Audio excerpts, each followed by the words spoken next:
Hello guys, welcome back to the Rising Bio. आज की इस वीडियो में हम पढ़ने वाले हैं cell signalling. This is the introductory lecture.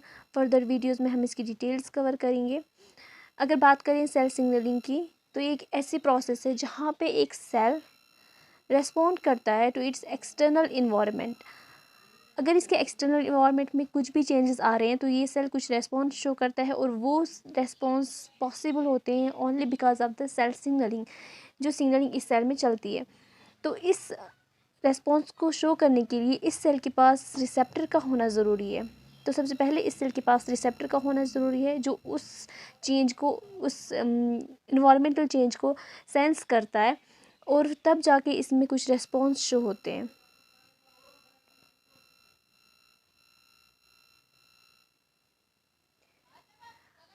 ये जो रिसेप्टर प्रेजेंट होता है, ये अपने स्पेसिफिक लिगेंड के साथ, या हम कहें कि किसी सिग्नल के साथ बाइंड करता है, और तब जाके ये सेल में रेस्पॉन्स शो होगा। तो this is called the signal. अब ये सिग्नल कोई भी केमिकल मॉलिक्यूल हो सकता है जो एक सिग्नलिंग सेल प्रोड्यूस करता है। तो फॉर एग्जांपल यहाँ पे कोई सेल है जिसने इस सिग्नल को प्रोड्यूस किया, और ये सिग्नल जाके बाइंड करेगा अपने रिसेप्टर के साथ, और इस सेल में रेस्पॉन्स शो कराएगा। तो ये जो सेल है जिसके ऊपर रिसेप्टर प्रेजेंट होता है, इसको बोलते हैं हम टारगेट सेल। और जो ये सेल था जिसने ये सिग्नल को प्रोड्यूस किया, इसको सिग्नलिंग सेल बोलते हैं। तो यहाँ पे मेंशन किया हुआ है कि हर एक सेल के पास सेट ऑफ रिसेप्टर्स प्रेजेंट होते हैं, जिन रिसेप्टर्स पे उनके पर्टिकुलर सिग्नल मॉलिक्यूल से आके बाइंड हो सकते हैं। So they respond to a corresponding set of signal produced by the other cell, that is the signaling cell. And these signaling molecules they work in combination. Means अगर एक cell है तो इसके पास डिफरेंट टाइप्स के receptors present होंगे, और ये रिसेप्टर्स बाइंड करेंगे अपने पर्टिकुलर सिग्नलिंग मॉलिक्यूल के साथ, और ये signalling molecules in combination work करेंगे। दैट मीन्स जब ये सब मॉलिक्यूल्स आके बाइंड किया, तब जाके ये सेल रेस्पॉन्स शो करेगा। जैसा कि इस डायग्राम में क्लियरली मेंशन है, ये डायग्राम ब्रूस एल्बर्ट से ली गई है। फॉर एग्जांपल, अगर ये हमारे पास एक सेल है, इस सेल को हम signal A, signal B and signal C provide कर रहे हैं, तो ये सेल उस केस में सर्वाइव करेगा। अब अगर इन तीन सिग्नल के अलावा इसके पास दो एडिशनल सिग्नलिंग मॉलिक्यूल्स भी आके बाइंड हो रहे हैं, तो तब ये सर्वाइव तो करेगा ही, दैट, और उसके साथ साथ ही डिवाइड भी करेगा। दैट मीन्स ये दो सेल्स बना लेगा। अब अगर इस डी और ई सिग्नल को हम रिप्लेस कर देते हैं सिग्नल एफ और सिग्नल जी से, for example A B C signalling molecules आके बाइंड हुए और साथ में एफ और जी आके बाइंड हुआ, तो उस केस में ये डिफ्रेंशिएट होगा और स्पेसिफिक सेल बना लेगा, और ये स्पेसिफिक फंक्शन परफॉर्म करेगा। अब अगर इस सेल के पास कोई भी सिग्नल मॉलिक्यूल नहीं आता है, तो उस केस में ये सेल की डेथ हो जाएगी। It will undergo the apoptosis, that is the programmed cell death. किसी भी सिग्नलिंग पाथवे के लिए कुछ इंपॉर्टेंट कंपोनेंट्स की ज़रूरत होती है। सबसे पहले रिसेप्टर प्रोटीन, जो कि टारगेट सेल की मेम्ब्रेन पे प्रेजेंट हो सकता है, मींस के सरफेस पर प्रेजेंट हो सकता है, या फिर वो साइटोसोल में भी प्रेजेंट हो सकता है। यहाँ पे सेल सरफेस रिसेप्टर शो किया गया है। Second important component is the signalling molecule. यहाँ पे जो रेड कलर से दिखाया गया, that is the signalling molecule. जब सिग्नलिंग मॉलिक्यूल्स अपने रिसेप्टर के साथ आके बाइंड करेंगे, तो एक डाउनस्ट्रीम सिग्नलिंग कैस्केड चलता है through the intracellular signalling proteins. तो ये जो ग्रीन कलर से हैं, that is the cascade of signalling proteins. और यहाँ पे ये सिग्नलिंग प्रोटीन्स फिर फाइनली इफेक्टर प्रोटीन्स को एक्टिवेट करते हैं, या फिर ये डीएक्टिवेट भी कर सकते हैं, डिपेंडिंग अपॉन द रेस्पॉन्स क्या होगा।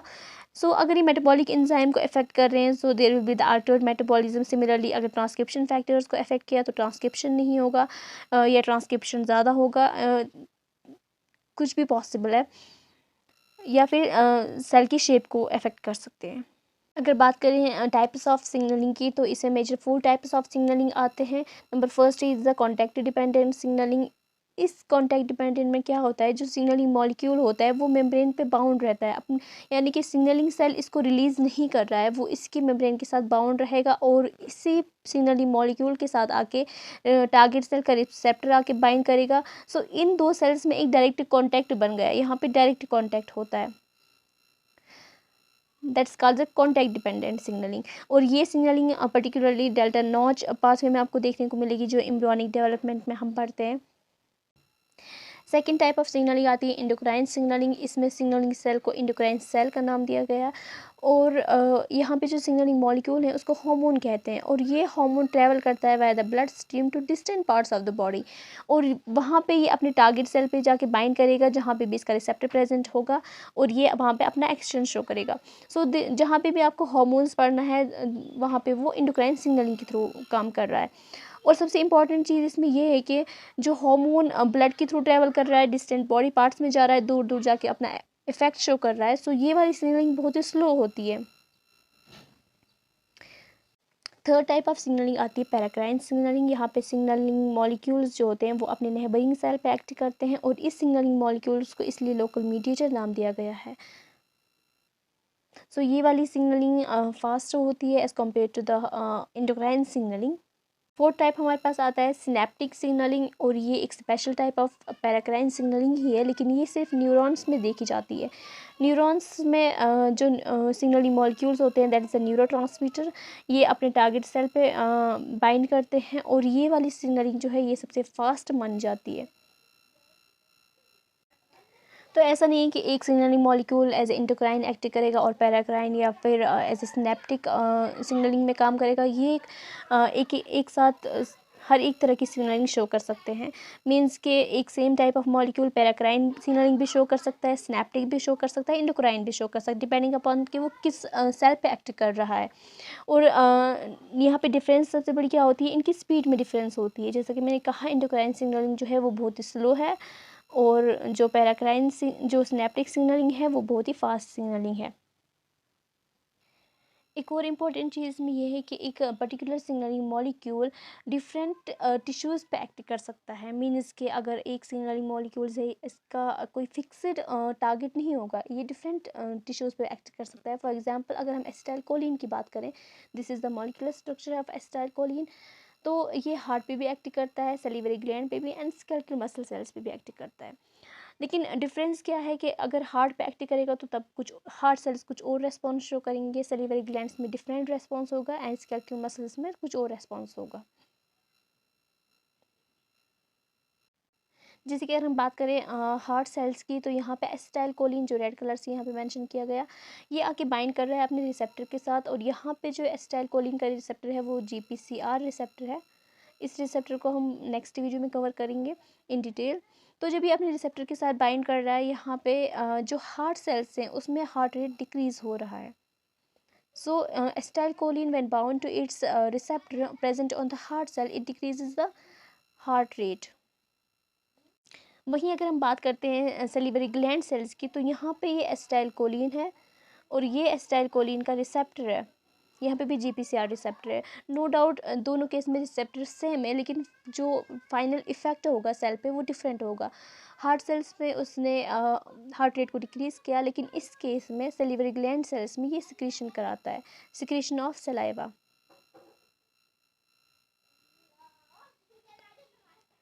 तो ये सैलिवरी ग्लैंड्स में जो सलाइवा होता है ये वेसिकल फॉर्म में स्टोर रहता है। जब एसिटाइलकोलिन आके इसके रिसेप्टर के साथ बाइंड करेगा, एक डाउनस्ट्रीम सिग्नलिंग पाथवे चलता है यहाँ पे। सो यहाँ पे जो ये वेसिकल्स हैं फ्यूज हो जाएंगे और सिक्रीशन ऑफ सलाइवा होगा। और अगर हम देखें स्केलेटल मसल सेल्स पे, तो मसल सेल्स में क्या होता है, ये एसिटाइलकोलिन है, ये अपने रिसेप्टर के साथ आके बाइंड कर रहा है, और यहाँ पे जो इसका रिसेप्टर है वो RTK रिसेप्टर है, that is the receptor tyrosine kinase.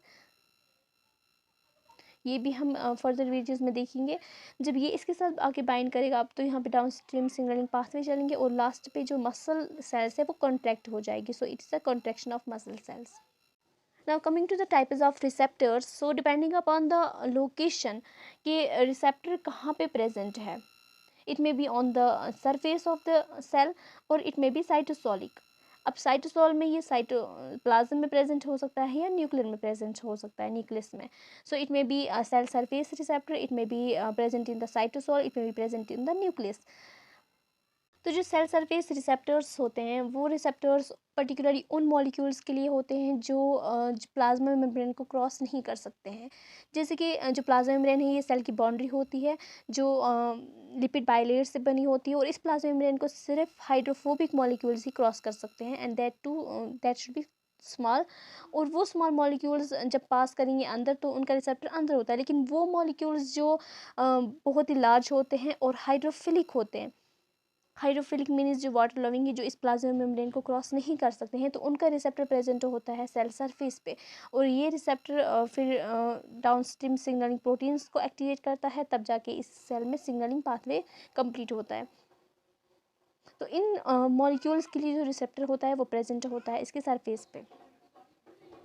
इसमें हाइड्रोफिलिक सिग्नलिंग मॉलिक्यूल्स में प्रोटीन्स आ सकते हैं, प्रोटीन हार्मोन्स हो सकते हैं, या कोई भी प्रोटीन सिग्नलिंग मॉलिक्यूल हो सकता है। अगर हम देखें इंट्रासेलुलर रिसेप्टर्स, तो intracellular receptors it may be present in the cytosol, it may be present in the nucleus. तो वो लेकिन इस केस में जो सिग्नलिंग मॉलिक्यूल्स है इसको एनी हाउ ये बाउंड्री प्लाज्मा मेम्ब्रेन की बॉडी को क्रॉस करना है। सो ये मॉलिक्यूल्स स्मॉल होते हैं, ये हाइड्रोफोबिक होते हैं, दैट्स वाई ये क्रॉस कर पाते हैं इस प्लाज्मा मेम्ब्रेन को। और क्योंकि ये हाइड्रोफोबिक है तो जो एक्स्ट्रा सेलुलर स्पेस है वो हाइड्रोफिलिक है, इसलिए इनको यहाँ पे कैरियर प्रोटीन की ज़रूरत होती है। लेकिन जब ये प्लाज्मा मेम्ब्रेन क्रॉस करती हैं तो ये इंडिविजुअली क्रॉस करते हैं, कैरियर प्रोटीन क्रॉस नहीं करता है। अगर हम बात करें साइटोसॉल में जो कोई भी स्टेरॉइड हार्मोन है उनका रिसेप्टर साइटोसॉल में प्रेजेंट होता है, स्टेरॉइड हार्मोन का। और अगर न्यूक्लियस की बात करें तो यहाँ पे थायराइड हार्मोन आते हैं। ये दो इंपॉर्टेंट चीज़ें हैं। थायराइड हार्मोन का रिसेप्टर न्यूक्लियस में प्रेजेंट होता है, और जो भी स्टेरॉइड हार्मोन है उनका रिसेप्टर साइटोसॉल में प्रेजेंट होता है। अब इसमें एक्सेप्शन क्या है, स्टेरॉइड्स में इकोसिनाइड्स और प्रोस्टाग्लैंडिन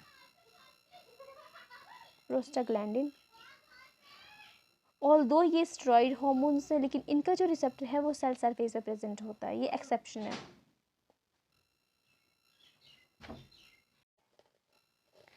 नेक्स्ट वीडियो में हम कवर करेंगे GPCR रिसेप्टर इन डिटेल। अगर आपको वीडियो पसंद आई हो तो please like, share and subscribe. और आपको ये PPT फ्रीली अवेलेबल होगी मेरे टेलीग्राम चैनल पे, so please join that. Thank you.